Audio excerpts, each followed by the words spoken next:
un autre cas qui est souvent récurrent, la falsification involontaire des signatures. Donc, un opérateur signe une feuille d'enregistrement pour un collègue absent. Par habitude, ce comportement est souvent toléré en interne par certains pour normaliser le dossier. C'est-à-dire, le jour où le lot est fini, le lot est terminé, le dossier remonte chez le responsable. Lorsqu'il est en train de vérifier le dossier, il se rend compte qu'il y a un endroit qui n'est pas signé. Sûrement, il va appeler le superviseur en place. Qui a fait cette opération? C'est X. Est-ce qu'il est là? Non, il n'est pas là. Le patron, lui, vous met la pression pour que le produit soit libéré pour la vente. L'opérateur est absent. Vous, éthique pharmaceutique oblige, vous ne pouvez pas libérer le lot si le dossier n'est pas complet, si le dossier n'est pas totalement rempli. Alors, bon, vous renvoyez souvent ce que j'ai vu certains faire, ils renvoient le dossier, ok, débrouillez-vous, signez-moi, signez là-bas. En principe, il y a une procédure qu'on appelle procédure d'enregistrement des signatures. On a la signature de tout le monde. Et comme nous sommes habitués, parfois c'est le visa, parfois c'est la signature. OK, on dit à l'opérateur qui peut signer à la place de tel. On signe par habitude et on libère. Ce petit manquement, souvent on se dit que c'est rien, c'est parti, mais attention, si ça rentre dans les habitudes, c'est extrêmement dangereux. Alors que l'analyse vous avez faite ici, grave écart sur l'intégrité des données. Un des principes de Alcoa, archivable, l'intégrité des données. La personne qui a signé n'est pas la personne qui a effectué l'opération. Juridiquement, c'est un enregistrement invalide. Même du point de vue réglementaire, même du point de vue de l'éthique, ce n'est pas normal. Lors d'un audit, si on trouve que ce n'est pas la personne qui a effectué l'opération qui a signé, c'est une non-conformité majeure. Je ne voudrais pas dire une tricherie. Il faut donc mettre directement en place des actions correctives. N'acceptez jamais ce genre de choses. Ne cédez pas à la pression des patrons. Ou bien un client est là, non. Ne libérez les produits à la vente que si tout est conforme. Peut-être l'opérateur, je dis ça comme ça, l'opérateur a laissé ça non signé pour attirer quelque chose, pour attirer l'attention, ou bien on ne sait pas ce qui s'est passé, pourquoi il n'a pas signé, ainsi de suite. Il ne faut pas laisser quelque chose, un écart, fut-il mineur. Fut-il mineur. La libération d'un produit suppose que tout est conforme. La documentation est conforme. Je vous ai dit hier que le produit va partir. Le produit physiquement n'existera plus. Les traces que le produit va laisser à l'industrie, à l'industrie pharmaceutique, c'est la documentation. C'est ce document qui prouve que ce lot a été fabriqué ici.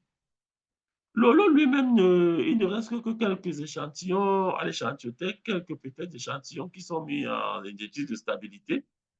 Mais le lot en lui-même va exister sous forme de documentation. Il faut donc que cette documentation soit complète. Une documentation incomplète, on a l'impression que c'est comme si vous avez fabriqué un lot et après vous vous êtes rappelé que vous avez oublié un ingrédient, un excipient à l'intérieur et vous vous dites, bon, ok, ça va, c'est parti, ce n'est juste qu'un petit excipient, ça ne va pas déranger. Non, c'est la même chose. Pour libérer un lot, tout doit être complet. Donc, dans ce cas où il y a un grave écart sur l'intégrité des données, l'action corrective, il faut sensibiliser immédiatement l'équipe à l'importance de la signature personnelle. Personnelle. C'est pourquoi il y a une procédure d'enregistrement des signatures. Et lorsqu'on passe à la digitalisation, c'est sur personne, chacun a son mot de passe. Personne ne pourra mettre la signature de l'autre. Les signatures sont électroniques et ne sont accessibles qu'à la personne qui a établi cette signature. Et il faut les sensibiliser à la culture qualité. La culture qualité, voilà un chantier vaste. On parle de culture. Pensez à la culture au village partout. Si on a une plante, il faut l'arroser de temps en temps. Il faut enlever les mauvaises herbes tout autour. Il faut tailler. Il faut cajoler, ainsi de suite. C'est un travail permanent, permanent de sensibilisation. Et au même moment, il faut renforcer les contrôles management. Les superviseurs qui sont sur place, les chefs d'équipe, les chefs de cas, il faut les sensibiliser. J'ai pris cet exemple que je rencontre souvent beaucoup. Je rencontre. Je prends un dossier de l'eau, je regarde, je dis au responsable, mais ici, ce n'est pas signé. Ah, ok, ok, on a envie de dire, mais comment ce n'est pas signé et comment vous avez fait pour passer à l'étape suivante sans que cette étape soit validée? Tout le monde me regarde. Et après, j'ai peut-être 3 jours de contrôle, là, d'audit, d'inspection, pardon.